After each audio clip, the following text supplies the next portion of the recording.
New Thought Media Network. We are a global broadcast network of positive music, media, and entertainment, inspiring humanity's evolution along the journey of enlightenment and creating a world of love, peace, empowerment, and prosperity for all. New Thought Media Network. Positively inspiring. From the New Thought Media Network, this is the Conscious Reality Show with your host, Sara Stevens Nichols, where conversation plus intention reveals a new reality. Every week, Sara and her guests will discuss what they know and what they don't. Experimenting in front of everyone with what else is possible. I'm Sunny Childs, and here is your host, Sara Stevens Nichols. Thank you, Sunny. I am so glad to be here, so glad to have an opportunity to check in with everyone on how they're doing and what the world is doing with them and through them. I just had a 2.5-week driving trip into Canada. It was fabulous, and I loved it. Very relaxing and beautiful and nice to get out of the country. Haha. Speaking of the country, I've been thinking about what's in the news, and I am mindful, since the president has brought in the National Guard and the FBI into Washington, D.C., supposedly to crack down on rampant crime. My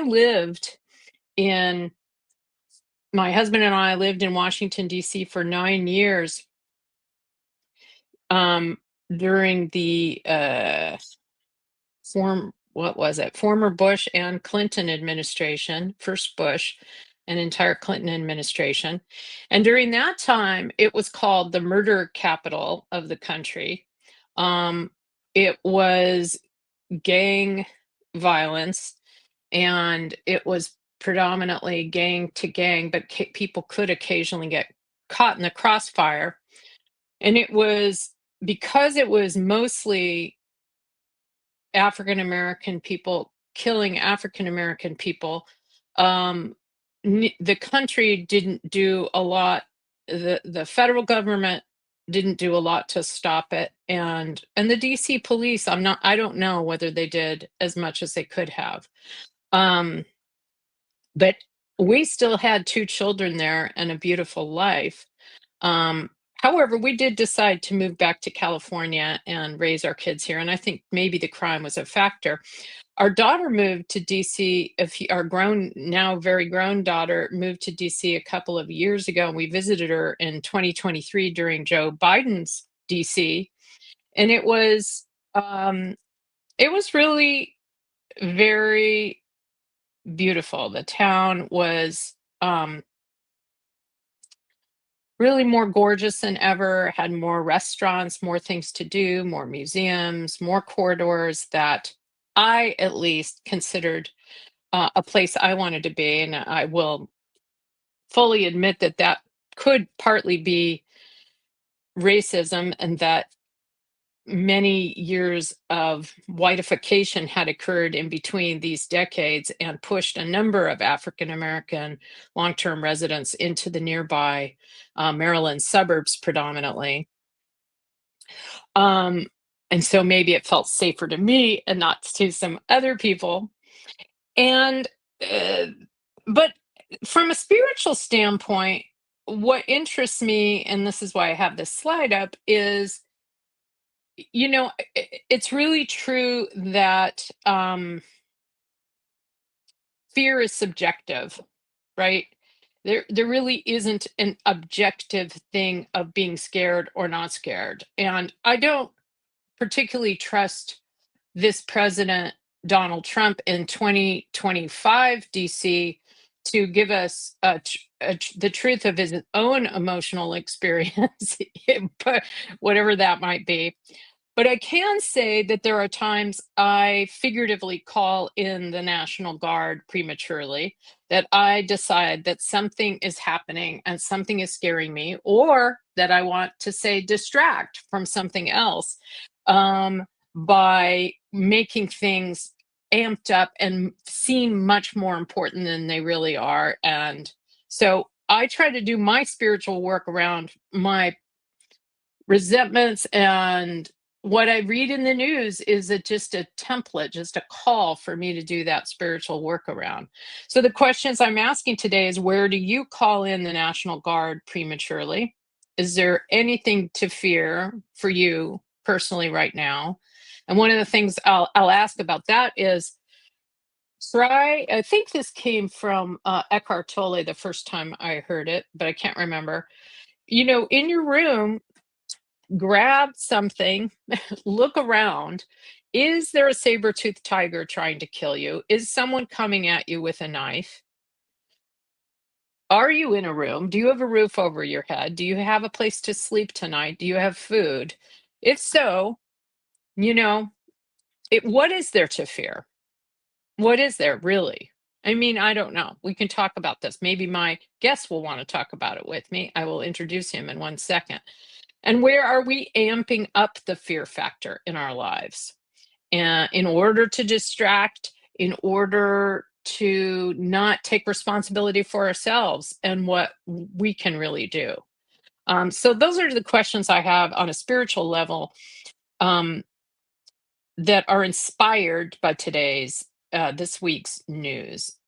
You could probably do a similar set of questions about, if you have any fears around the tariffs and the increased cost of goods and so forth, inflation. All right, so now we get to the person of the hour, about to introduce Kevin McCullough. Kevin is someone who I've just only gotten to know recently, and I was lucky enough to get him to say yes to come on this show, even though he doesn't really know me or the 50 people that watch the show on a regular basis. But Kevin has done a lot of things in his life, but what he's really focusing on right now, so one of the things he's done in the recent past is be the Marianne Williamson co-chair. So I took the liberty of putting that on this slide. And today he identifies as an energy healer, a bone marrow courier who is living the good life. So let's bring Kevin on to talk about all this. Welcome, Kevin. Hi, Sarah. Hey. How are you? I'm so glad you're here. Yeah, good to see you. This reality show. You have any reaction to anything I was just talking about? Wow. It's it's an intense time. Yeah. And again, I think you hit on the head when you talk about, this is just a distraction, one after the other. And everyone says it's a distraction on the Epstein issue. And, I don't really think that. I think it's a distraction on the whole. We have on the systemic problems that we have in this country, with the militarization of the country, with the income inequality that's going on, with the with the American support for genocide, and I could go on. So, well, you've got to care about these things, or you wouldn't have been the co-chair for Marianne Williamson. And that can't have been an easy ride there. It's so disheartening to see that there weren't, that we didn't have a real primary, and really have the real alternatives to the two mainstream insider views. Yeah. Yeah, so I was the volunteer co-chair. So okay, I was co-chair of the volunteers. Okay. Of the volunteers, and cool. Yeah, I mean, it was, you know, it wasn't surprising to see the lack of media attention and the Yeah. overt. In Florida, they canceled the primary. In South Carolina, they canceled the primary. I mean, we never even had a choice. You know, Biden was just elected Yeah. by coronation, and yeah, I mean, you know, this is the basis of the money that's in politics, and the absurd amount of money that's being spent. You know, 20-30 million dollars on congressional districts, and you know, where Yeah, does it's this insane. it's you know, but you know, we do what we're called to do. I mean, you know, again, this Yeah. is it Yeah. just it keeps me busy. I was in we had a young Palestinian man who was from Tampa, who was murdered in Palestine as he went over there, and we went there to Mm. support him and his family. Sunday we're going to Alligator Alcatraz for a prayer vigil, and you know, we did. You know, everyone. It The key doesn't to exist yet, right? They haven't built it, right? They just have an area. they built it, and They it's already built it? Oh my they built God. it. They did it. We can build that, you know, We instantly. can We could build build that. Yeah. Mm-hmm. instantly, but we don't have housing for people, and we don't have, Mm-hmm. you know, Mm-hmm. we don't have medical. Oh yeah, there was undocumented people in there in absolutely horrendous conditions. There's an outbreak of COVID in there. There's Oh, of course. Oh, um last that's Sunday, the religious that's a communities throughout Florida are going down, are taking turns each weekend for a prayer vigil, and they were able to talk to one of the inmates inside, you know, one of the detainees inside last Sunday, and they were describing you know, the horrendous conditions inside with, you know, lack of food, you know, poor quality food, mosquito ravages, bad stuff. Oh, that's just heartbreaking. Just heartbreaking. I am. What part of Florida is it in? I'm flying to Florida next week for a recovery conference. It's south of Miami. So Hmm. between Miami and Key West. Probably can't get down there. I should have. I should have thought of that. Well, what else? I always say, what else is possible? How does it get better than this? So you never know. Um, maybe I'll arrange it. Maybe God wants me to.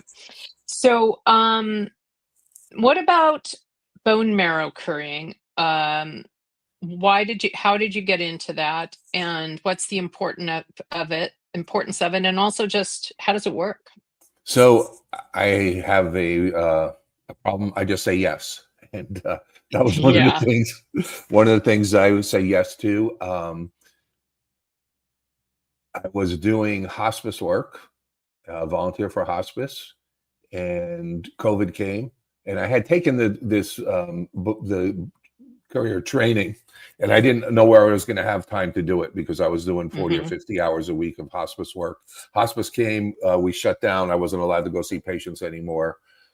This came up. A lot of people were transplant recipients who were couriers, and there became a need, and I started just going out, you know, 2 and 3 times, very often as needed. And I ended up doing, I don't know, 50 trips the first year. And I'm a little obsessive compulsive, so I just keep on doing. Now I only do 45 trips a year, so I travel every week, all over Is the it, world. do you know in advance where you're going and what you're doing, or is it like all of a sudden type thing? So usually you have a couple weeks, because the recipient, and it's mostly for a blood cancer, in order to receive the transplant, their immunity is brought down to nothing for them to be receptive. Mm, There's donors all over the world, and there's a scary. donor bank. Hmm. If they find a match and the donor says yes, they go in and make the donation. I sit there waiting for the donation to finish, jump in an airplane and bring it to the infusion center, and they're waiting in the infusion center for me to infuse the product, the marrow or the stem cells. Wow. There's a That huge must be stress. That must be stressful. Do you enjoy the stress chemicals in your body? the adrenaline is good. So it's a lot of adrenaline. Obviously, you have somebody's life in your hands, and I'll drop it off and I'll turn it over to that doctor or nurse in that facility. And I'm no more back in the car, and it's this tremendous weight comes off your shoulder. It's like, Yeah. oh, and Yeah. the nurses have the same thing when they give it to the nurse on the floor that's going to infuse it. And I'm no sooner back in the car and I'm ready to do it again. It's like, oh, okay, let's go. Where are we going to Really? go? Where are we You going don't to go just next? get in a fetal position for like 4 hours or something? No, Okay, I that would be. like it. I'm fond of adrenaline, but I always have a big down off of it too. And then I have to recover. So I need to, for me, I need to temper. I couldn't do anything. Like I'm definitely in recovery from adrenaline. Yeah, no, that keeps me going. Yeah, I'm pretty busy. I was at I'm active in the local indivisible movement, which we have here, which Me started. too. We started that group in 2016. There was 8 or 10 of us, and we kept on meeting, and we'd have a big day would be 25, and that would be the Christmas party because they would come for Yeah. food brings people out. Yeah. And in January we started having over 200 people at the meeting. So and most of these people had never done anything before. I've been doing Oh, this. really?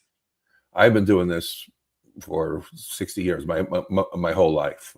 I've been involved in different levels of class struggle and spirituality, and to see all these people come in. So our challenge today is how do we turn that into votes? How do we turn it into action? How do we get those people to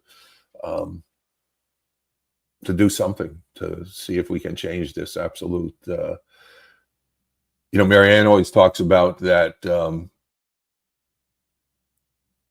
species either, as they're going through this evolutionary process, they either evolve or they disappear. And we are very close to that in this, this world today. I mean, the nuclear clock and this, you could just go on between the disease and the in the wars, and what are we going to do? So how do we get these people? How do we get a critical mass on the evolutionary track to wake up? And that's the question of the day. I think that and again, I have no idea how to do it. My whole deal is I know how to do it for myself. I go to Spirit every morning, ask what should I do, where should I go, what should I do, and follow my guidance. Follow my guidance. One of the things that I'm doing more and more is I'm noticing in several of the communities that I'm in, and it's sort of regardless of what has formed it into a community. Although some of the communities I'm in, it's not kosher to talk about the outside issues, but in the ones where it is, or where people just come up to me afterwards and that kind of thing, I'm noticing that there are a lot more people that want to get involved and do something than there are people doing it. And it's because they are, unlike you and me, Kevin, they haven't been doing it their whole life. They don't have a comfort level on just diving in. They don't know whether they should put at this point, and it is difficult actually to know whether you should be putting your name into registrations for protests, for example, how secure that data is. And when you have a growing police state that is looking into all that. And so one of the things I've been doing is just using old school, and I know Indivisible operates this way as well, or I gather. But old school, just reaching out to people and then inviting them, whether it's before a rally or a protest or some other thing, inviting them over to gather with me beforehand so that they are all either at my house or a clubhouse that I'm aware of or a park. And then we go together to something because they don't know how to do it by themselves and they're scared. They don't want to just show up to things. And they need to have someone they know. And I bizarrely know a lot of people.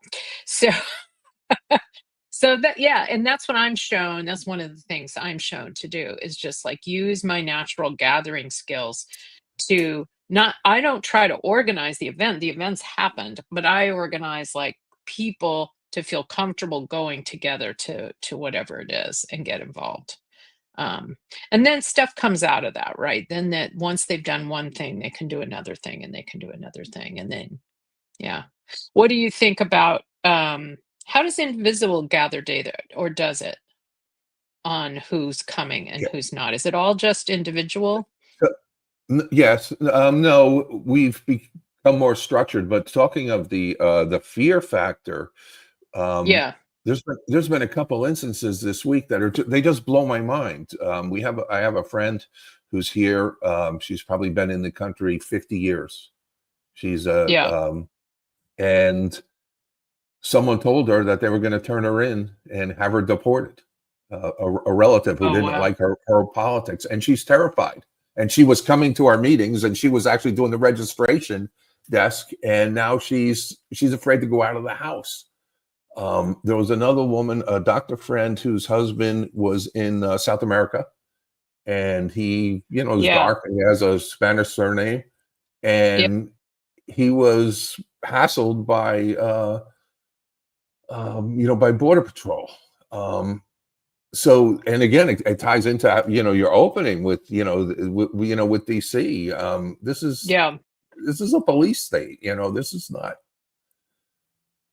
I'm in DC. I go to Georgetown a lot. It's one of the facilities that I go to, and I walk all over. No one bothers me. We have a definite homeless problem there. It's a mini downtown Los Angeles.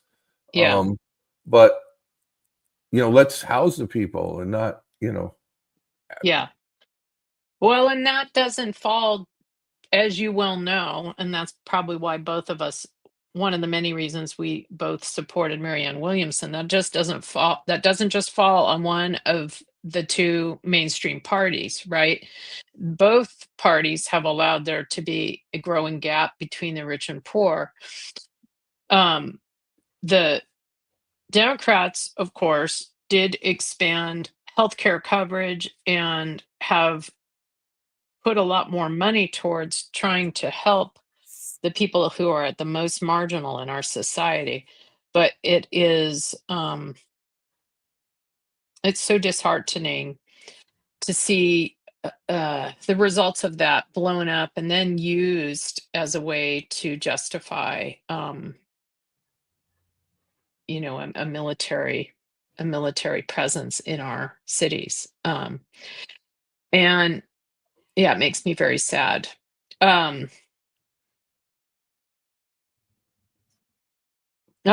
lost my thought. I spend a lot of time in Europe because the cells in the bone marrow are, the registry is all over the world. And I talk to a lot of the Uber drivers, the hotel workers, the waiters, the waitresses over there to get a feel, because there's definitely, for me, there's definitely a different feel in Europe. They have exactly the same problems that we do with the immigration, with the inflation, with the militarization with NATO, but there's a different feel. There's definitely more of a community there, more of a communal feel throughout the society, and without a doubt, every one of the average working people tells me it's because healthcare is not a worry, education is not a worry, Right. transportation is not a worry. I mean, pretty Right. simple things that we definitely have the the resources to address, instead of $1 trillion war budget. Yeah. Well, one of the things a lot of people I know are really concerned about is, um, you know, the genocide in well, in multiple countries of the world, but in particular in Palestine and Gaza. And I think that people who are really energized around that need to start connecting the dots better to the United States in order to really expand the coalition and expand how many people are interested. For example, I think the US is arming Israel is a lot of why this is occurring, right? And that is billions and billions and billions of dollars that is not going to health care for all. It's not going to housing. It's not going to, and Marianne was good at making this connection, but although I think, yeah, she was. But I think that always talking about what's happening in another country, and as horrific as it is for the people who are not who are themselves worried about just how they're going to get through the week, doesn't really connect with them. But when you bring it down to the money, the priorities of this country, and we're taxpayers and we pay this money, and then it goes to arm Israel instead of what we actually need in this country, that's a very real reason to all come together around it. Do you agree? This is a challenging. This is probably our biggest challenge, is to see people how to understand it. And the last 3 weekends, I have been at demonstrations. Last weekend it was for the food in Gaza. The week before it was for the journalists who were killed. The week before that was for the young guy from Tampa who was killed. So that's what I've been doing on Saturday night in Tampa. Yeah. But so we get a couple hundred people at the most, and we had 2,500 people for the No Kings there was a huge disparity in people realizing what is going on. And again, I would say it's a systemic issue that people see what's in front of them, and they see MSNBC trashing Trump, and they're very much dealing with at the level of effect, and they're valid things with ICE and the big beautiful bill and how that's going to affect all the things, but they do not see the connections. The connection, and we've always the progressives have always felt that fallen down on a strategic issue and created these silos. Then everybody goes out, and it's it was very disheartening to see the amount of people that are out there for this. And to talk, we have a large Palestinian community here, to talk to the people there about the absolute desecration of their land. The producer of the film No Other Land, I don't know if you saw that, but I saw it. And they killed them. I mean, this is not, they're killing people, 1,400 people killing to get food. Yes. It's beyond words, and yet it's a really hard message to get out. And again, we'll connect the dots. AIPAC, is giving billions of dollars to these congressmen. They're bought and sold, and it's really hard. I think it's the dots have to be connected, not just to what's happening outside our country, but to what's happening inside our country, right?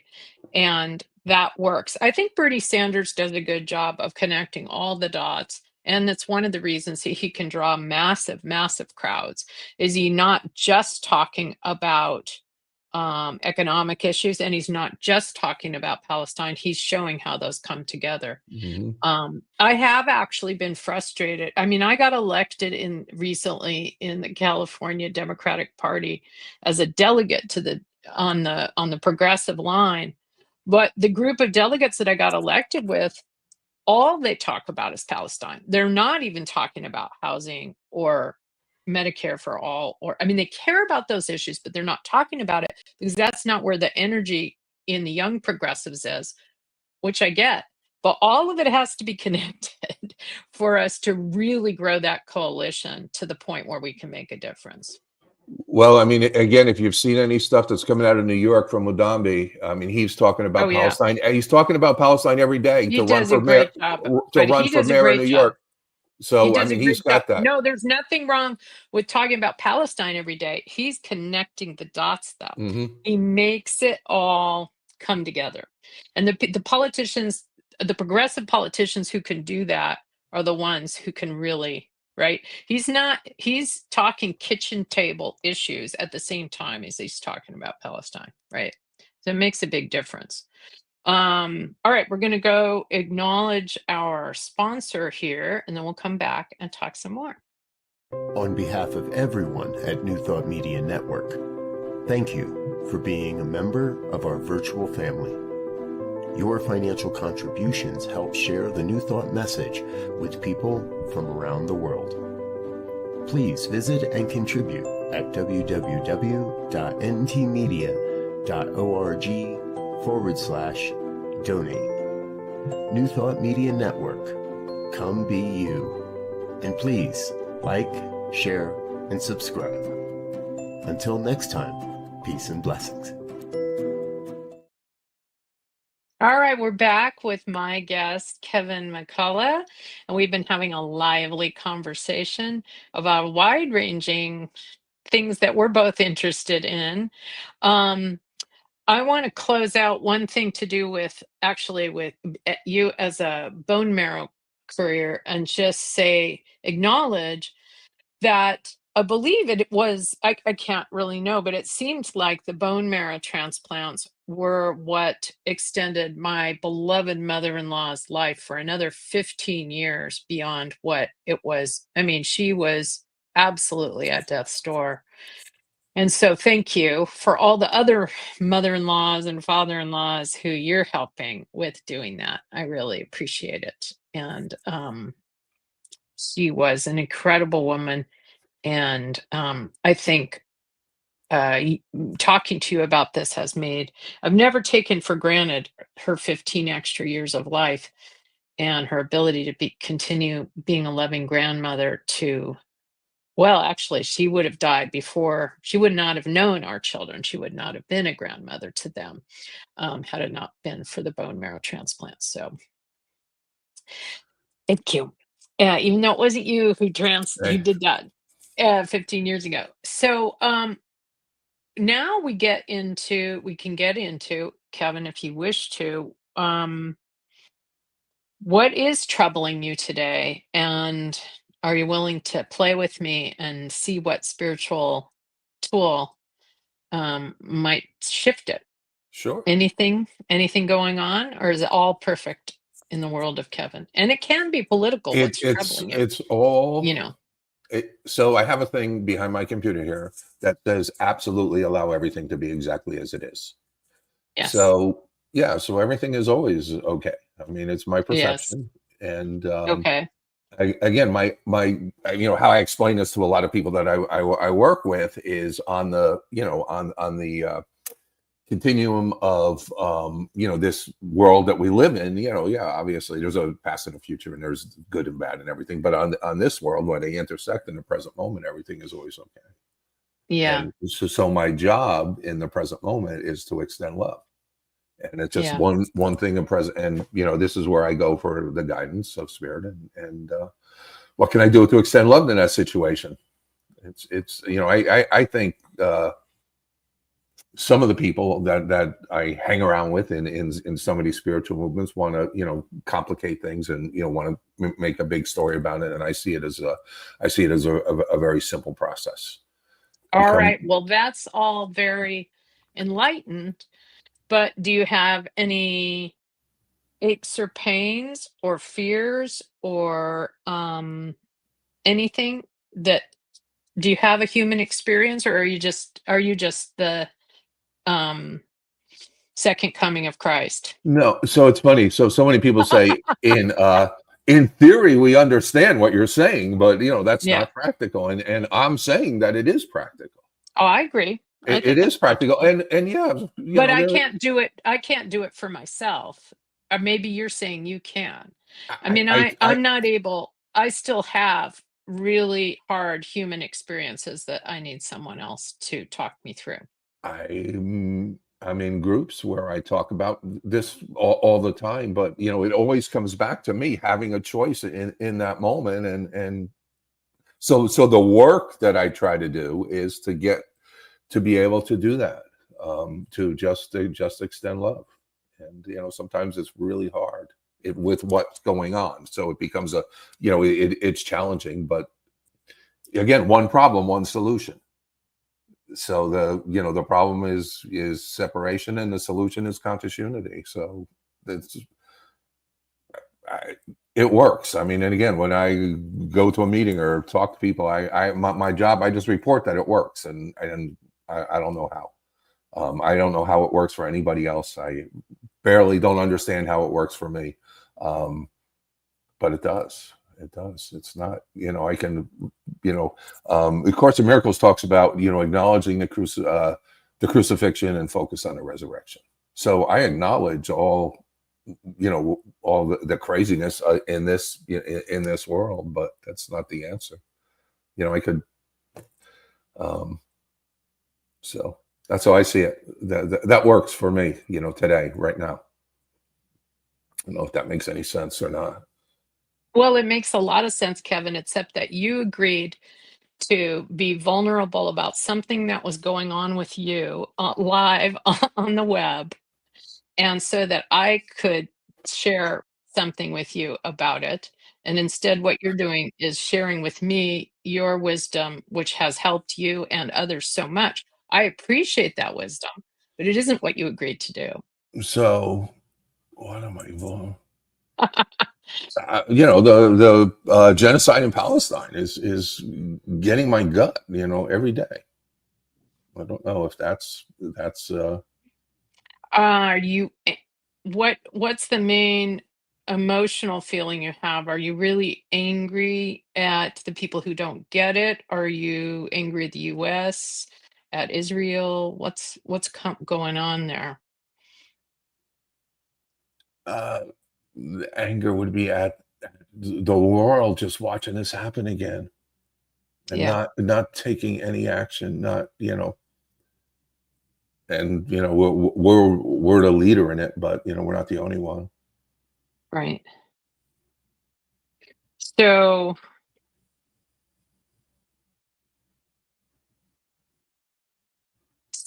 list something that you think should be happening that isn't. There should be an immediate ceasefire. There should be just there's got to be medical. There's got to be schools put in there. Just basic human So dignity. So I'm going to ask you spiritual questions that are very hard when I'm in a should. So and they may or may not be familiar to you, but they'll be somewhat familiar, even if they're not specifically familiar. So is that true? There should be. Is that true? There This, should be an immediate ceasefire. Is that true? There should be. yes. Okay. Can you absolutely be sure that that's true?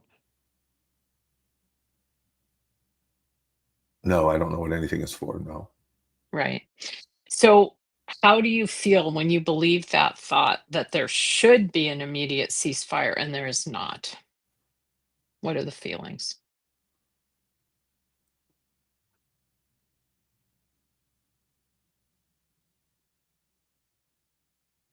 Well, what can I do next? That's not a feeling. Angry, sad, scared,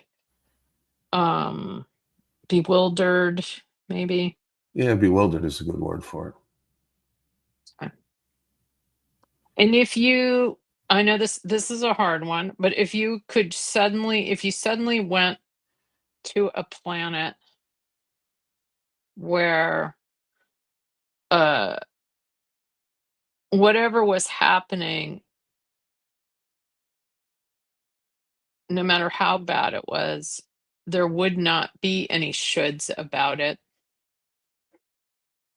how might you feel then if you didn't think there was such a thing as a should?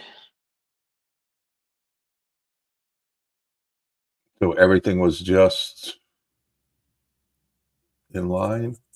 Well, no, it wasn't so much that everything's perfect from the perspective of how Kevin and Sara might create it, but more that it's just in that planet, there are no judgments.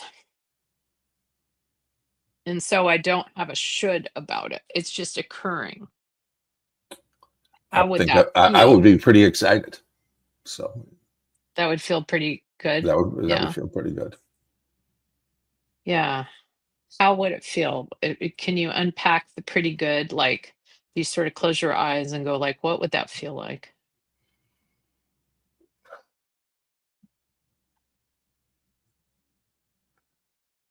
Happy, the way it's Yeah. supposed to be. Yeah. Lack of judgment. Yeah. Nice.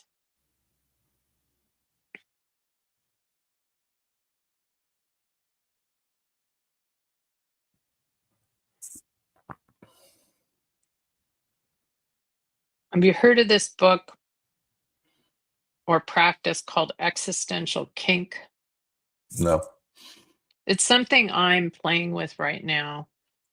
I don't know if I have an existential kink book cover in my slides. I might. Let's see. I left it somewhere in there because I love this book. No, it's hiding. So Existential Kink by Carolyn Elliott is she's a Jungian by training, but also was in recovery for a long time, or still is. And what she says things like God is one kinky ass motherfucker because if God is everything and God is everywhere, then why is God allowing something like Palestine, right? Why is there genocide? Why is there racism? Why is there poverty? Why is there violence? And so she invites us um, to see that at the level of spirit, spirit is everything, and spirit has, for whatever reason, formed itself into all the light and the good and all the dark and the horrible at the same time. And it's kind of like what you were saying, I think, about bringing love to it, right? It brings a love to the situation of this horrible conflict in the world. And it can be pretty threatening to me to do that, because when I'm in the energy of this is wrong and this has to stop, which I am a lot, um it's very hard to see it as a kinky game that the unlimited universe is playing. But you just brought a lot and of light and love to your own heart and the situation by going to another planet where there weren't the shoulds and the judgment. What do you think about all that? Is anything in there useful for you in terms of both continuing to be an advocate, but also allowing for more love and peace sometimes when it catches you? So my I don't know, my feeling or what my philosophy, and to sum up the 12-step programs that I'm in, is just judge not, resist not, attach not. Just Yeah. keep it simple. And I don't know what anything is for. I mean, I really Right. don't. I really don't. Right. We look back and again, I mean, from a very practical standpoint, as I feel these different emotions, what I try to do is go and say, what should I do next? Just for Yeah. me.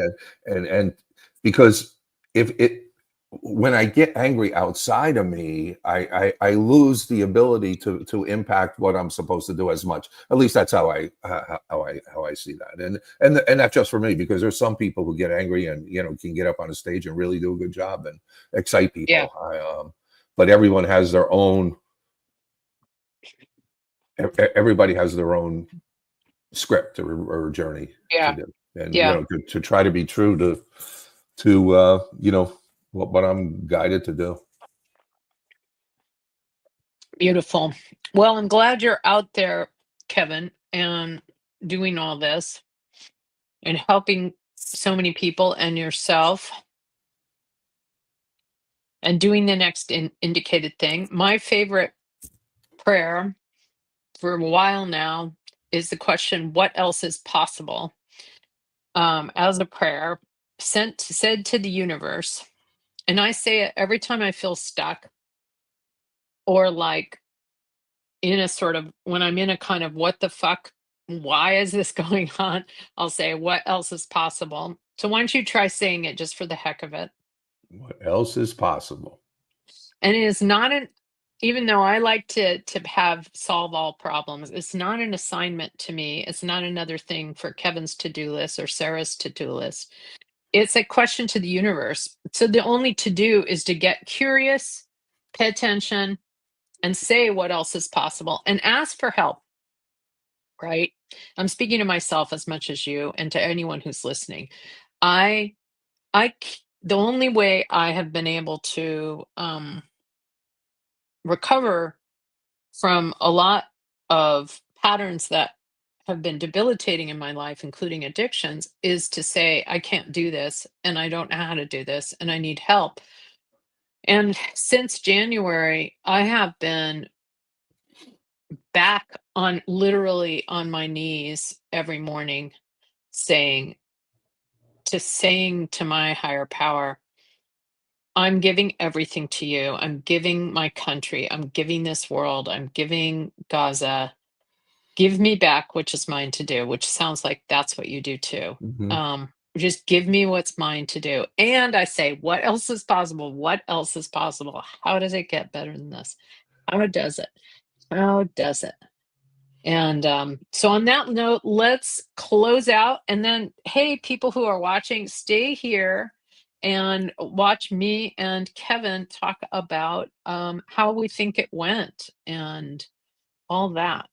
So let's do that. What is my closing? I know. I wanted to tell you something first.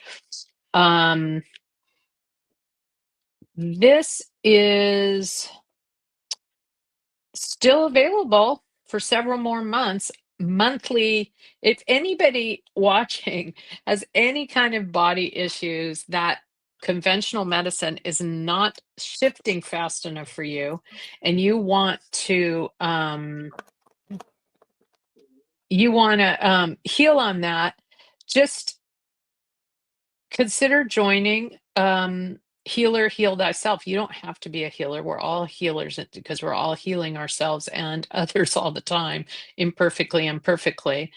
You can register you could just go to my website at sarastevensnichols.com, honestly. And next Tuesday is the next session at 12 p.m. Pacific time. So love to see you there.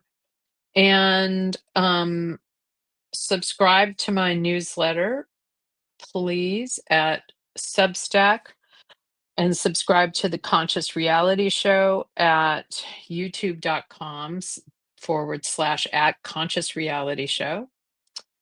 And come see us every 9 a.m. on Wednesday. And thank you for watching.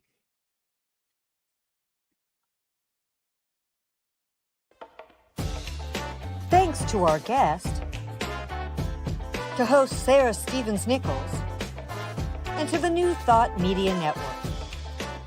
I'm Sunny Childs, producer of the Conscious Reality Show. Join us live next Wednesday at 9 a.m.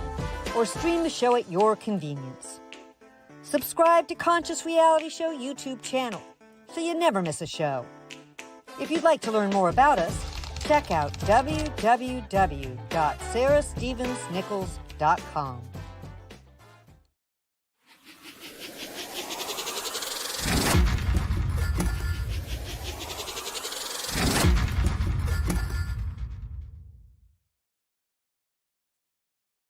All right. All right. We are Well, back. well, thank you. That was fun. Thank you. Yeah, I hope you did. I was a little hard ass on you, but I figured given your background, it would not be a problem. That's fine. Fine. Yeah, because we can take anything, right? Yep. Yeah. So, what's next for you? I don't know. It's another trip, and we're going to. I said Sunday we're going down to Alligator Alcatraz or whatever they call that, and I mean it's just A concentration camp, really. I know. I mean, I don't want to drive 5 hours one way and 5 hours another way in a bus. No. But for an hour prayer vigil, but it's not up to. I mean, it's just like I could not do it. It's You like, could not do it. it's Yeah. just, I mean, my heart just.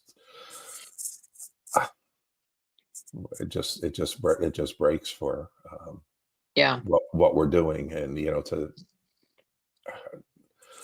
I was a couple weeks ago. I mean, this is going on. I was up at the Capitol a couple weeks ago in DC, and the same, trying to talk to people there, and nobody wants to talk to you.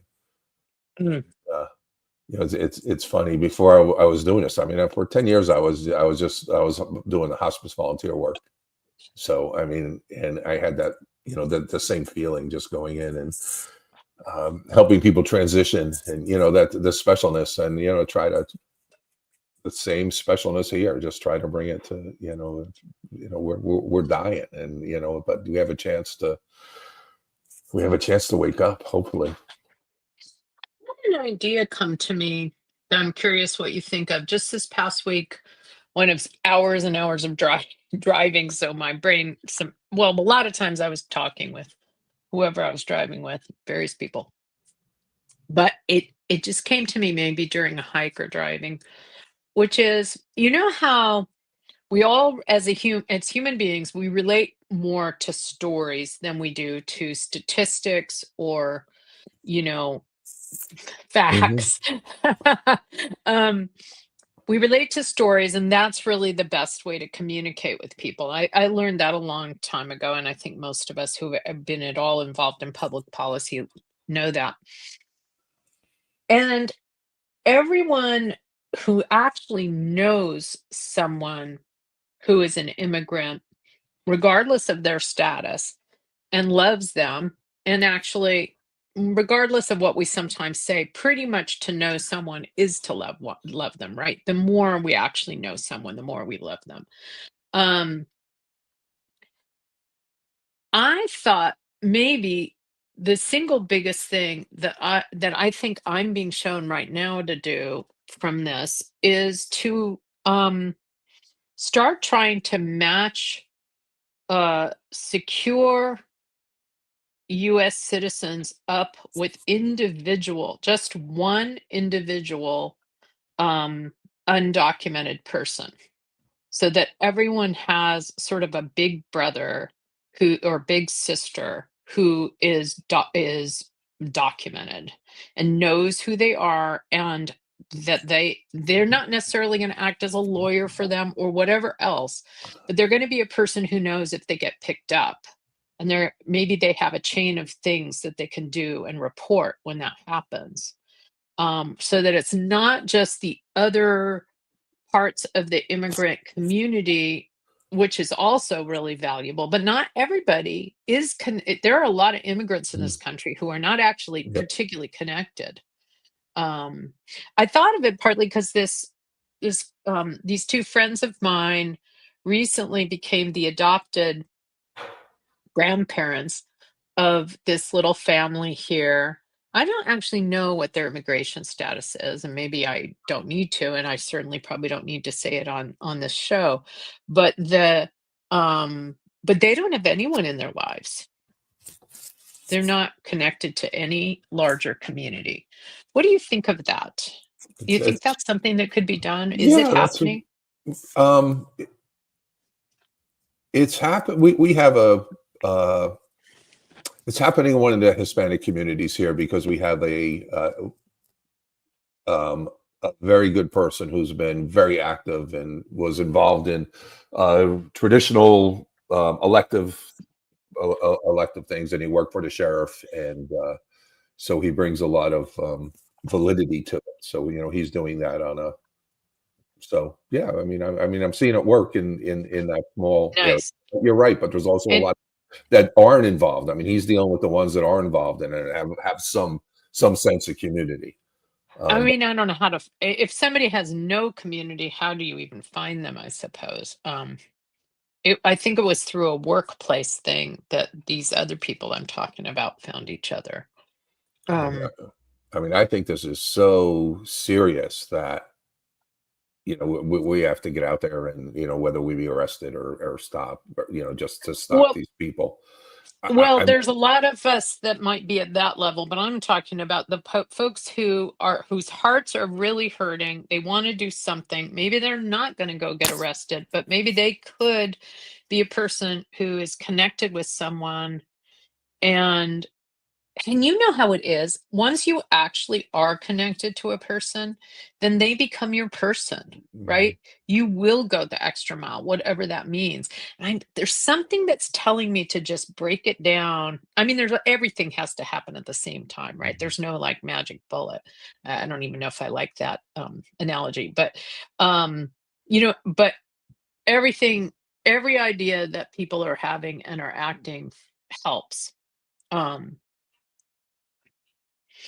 But this is one that I'm being shown on my heart. And maybe as a minister, something I can really do. Like I could in our church, I could have a list of people saying they're willing to be a big brother. And then I I could love have a it. list where, I don't know what the right term is. I'm just Mhm. big brother is all I'm thinking of that from the other contexts, No, and I think that's wonderful. yeah, I think it'd be neat. I think I'll talk to some of my minister friends about that. So you see, Really? you Okay. planted a seed. Oh, cool. That's Planted a neat. seed. So Yeah, let me know. Let me know what happens I, with that. I will. We had All right. Well, let's stay in touch and when I do these other shows on recovery on different fellowships, I'll cycle back with you. absolutely. So thank you very All right. much. Well, thank you. Thank you, Kevin, for your time and everything else. And now let's end this live stream for real. A Thank little you for what couple you do. early. Thank Thank you. you. Bye. And you don't have to leave, but I'm going to end the live stream. Okay.